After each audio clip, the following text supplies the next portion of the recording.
ভাইরে, শুনলাম mark Zuckerberg নাকি ফেসবুকে নতুন আপডেট এনে বাংলাদেশের কমেন্ট যোদ্ধা কন্টেন্ট ক্রিয়েটরদের ভাতের ভাত চাঙ্গে তুলে দিতে যাচ্ছে।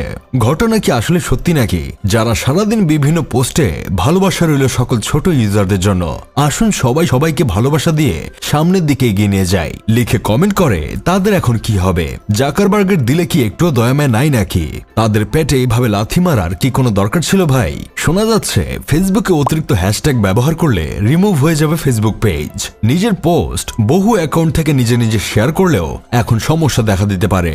এর বাইরে পোস্টে কোনো উল্টাপাল্টা কমেন্ট যেন না হয়, সেজন্য কমেন্টটা কতটুকু পোস্টের সাথে সামঞ্জস্যপূর্ণ সেটা মার্কিং করার জন্য কমেন্টে লাইক অ্যান্ড আনলাইক ভোট টাইপের সিস্টেম আনতে যাচ্ছে জাকারবার্গের ফেসবুক। এটা জানার পর তো আমার সবচেয়ে বেশি মায়া লাগছে আমাদের দেশের কমেন্ট যোদ্ধা নামক কন্টেন্ট ক্রিয়েটরদের জন্য। পাশে থাকলে পাশে পাবেন, ভালোবাসা অবিরাম, মাশাআল্লাহ অনেক সুন্দর হয়েছে বলে সব পোস্টে কমেন্টে একাধারে কমেন্ট করা লোকদের তো চোখের পানি আর নাকের পানি এক হয়ে যাচ্ছে।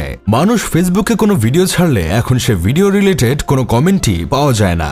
এরকম একজনের দুঃখের পোস্টে ঢুকছিলাম কমেন্ট পড়ার জন্য, কিন্তু কমেন্টে ঢুকার পর আমার জায়গার জিনিস আর জায়গায় ছিল না, কারণ সেখানে সমবেদনাদায়ক কমেন্টের চেয়ে অসাধারণ হয়েছে সুন্দর ভিডিও, নতুনদের পাশে আছি ইনশাল্লাহ কমেন্টের সংখ্যাই ছিল বেশি। এখন আপনি বলেন, একটা মানুষের দুঃখের সময় যদি কেউ এসে বলে খুব সুন্দর হয়েছে, তাহলে কেমন লাগবে?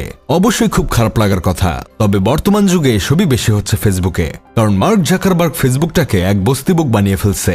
যাকে তাকে যেভাবে খুশি সেইভাবে মনিটাইজেশন দিয়ে দিয়ে ফেসবুকে কন্টেন্ট ক্রিয়েটরদের বন্যা বানিয়ে ফেলছে। ফেসবুকের ফ না বুঝলেও সে ফেসবুকে এসে কন্টেন্ট ক্রিয়েটর হয়ে গেছে।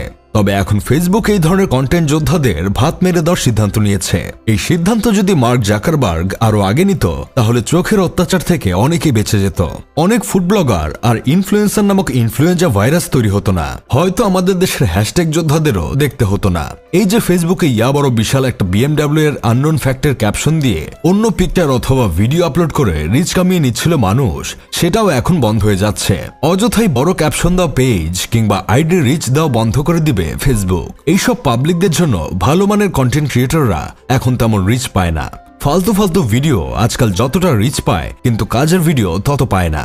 এর একমাত্র কারণ ছিল হ্যাশট্যাগ ও কমেন্ট যোদ্ধারা। এখন যদি এসব বন্ধ হয়ে যায়, তাহলে আশা করা যায় যারা কন্টেন্টের পেছনে অনেক পরিশ্রম করে তারা তাদের সেই পুরনো দিনটা আবার ফিরে পাবে।